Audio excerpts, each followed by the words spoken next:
राम। जय श्री कृष्ण। आप समस्त वैष्णव हरिभक्तजनों का सादर स्वागत है। आज की जिज्ञासा क्रम में, आज की चर्चा में, आज सर्वप्रथम तो आप समस्त वैष्णव हरिभक्तजनों को बहुत बहुत मंगल कामनाएं और बहुत बहुत बधाई हो। आज विवाह पंचमी है, अर्थात आज श्री सीताराम जी के विवाह का महोत्सव है। आज ही के दिन मार्गशीर्ष मास के शुक्ल पक्ष की पंचमी को श्री त्रेता युग में श्री राम जी का श्री जानकी अम्बा के साथ में विवाह महोत्सव हुआ था। तो सर्वप्रथम तो आपको हमारे परम आराध्य श्री जानकी वल्लभ लाल के विवाह महोत्सव की बहुत बहुत मंगल बधाई, बहुत बहुत शुभकामनाएं। दूसरा, आज ही के दिन वृंदावन के लाडले ठाकुर श्री बांके बिहारी जी का प्रागट्य हुआ था।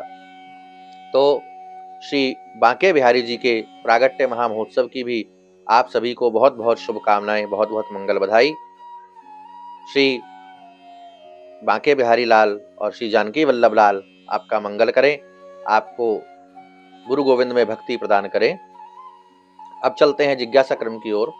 आज की जो जिज्ञासा है, प्रश्न है, वो ये है कि भजन कैसे करना चाहिए, कब करना चाहिए, भजन का समय क्या है।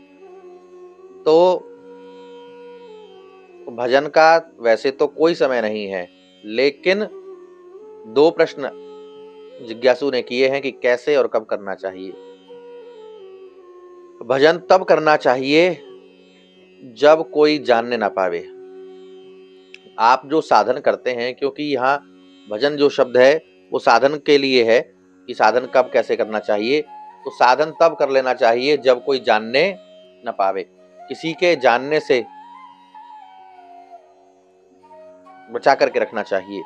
कोई जानने ना पावे, किसी को मालूम न लगे कि आप क्या कर रहे हैं और कब कर रहे हैं। ऐसे समय में साधन कर लेना चाहिए।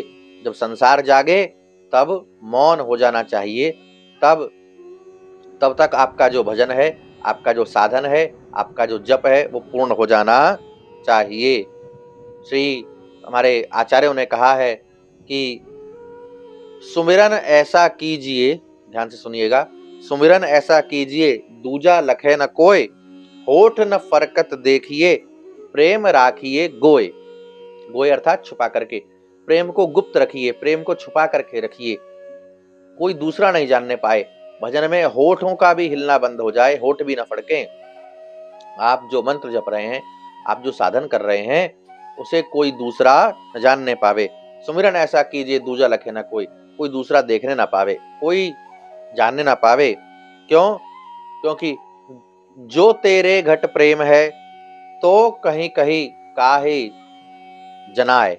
अगर आपके भीतर में प्रेम है तो कह कह करके क्यों दुनिया को बताना है कि हमको इनसे प्रेम है, कि हम इनकी उपासना करते हैं, कि हम इनका भजन करते हैं। ये बात गुप्त रख करके करनी चाहिए, अपने भीतर रखिए। क्यों? अंतर्यामी जाने है अंतर्गत को भाव। परमात्मा ईश्वर अंतर्यामी है और अंतर्यामी होने के नाते वो आपके अंतर्गत का, आपके घट का, आपके मन के भाव को जानते हैं। तो मुख्य बात किसके जानने की है? मुख्य बात है प्रेमास्पद के जानने की, भगवान के जानने की। और भगवान जान रहे हैं अंतर्यामी रूप से, तो दुनिया को कह करके किस लिए जनाना है। इसलिए किसी को बताना नहीं चाहिए। भजन कितनी माला आप जपते हैं, कितना आप साधन करते हैं, हाँ, मार्गदर्शन के लिए अपने गुरु को अवश्य बताना चाहिए, अपने गुरु से अवश्य कहना सुनना चाहिए, मार्गदर्शन लेना चाहिए। अन्यथा संसार में अपने भजन, अपने साधन का प्रागट्य सबके सामने नहीं करना चाहिए।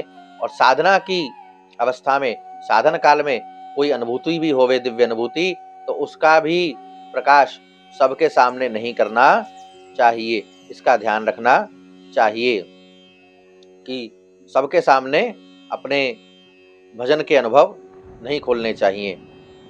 इससे भजन में विक्षेप होता है। हमारे तो गुरुदेव भगवान कहते हैं कि भजन को भी नजर लग जाती है। हालांकि भजन से सबकी नजर हटती है, दूर होती है, संकट दूर होता है, लेकिन भजन को भी नजर लग जाती है। हाय पड़ जाती है कि हाय हाय कितना भजन करता है, कितनी माला जपता है, कितना साधन करता है। इसलिए कोई जानने ना पावे।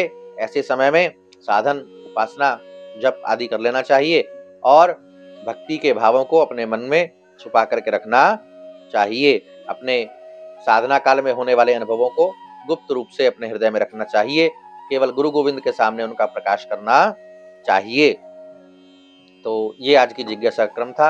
आप श्री के मन में कोई जिज्ञासा, कोई प्रश्न होवे तो कमेंट में लिख करके बता सकते हैं। उस पर भी गुरु गोविंद की कृपा से प्रकाश डालने का प्रयास किया जाएगा। एक बार पुनः आपको श्री जानकी वल्लभ लाल और श्री बांके बिहारी जी के प्रागट्य महामहोत्सव की मंगल शुभकामनाएं। लाइक करिए, कमेंट करिए, शेयर करिए, चैनल को सब्सक्राइब करिए और कराइए, ताकि ऐसे ही प्रश्नों का समाधान आप लोग प्राप्त करते रहें। जय सिया राम, जय श्री कृष्ण।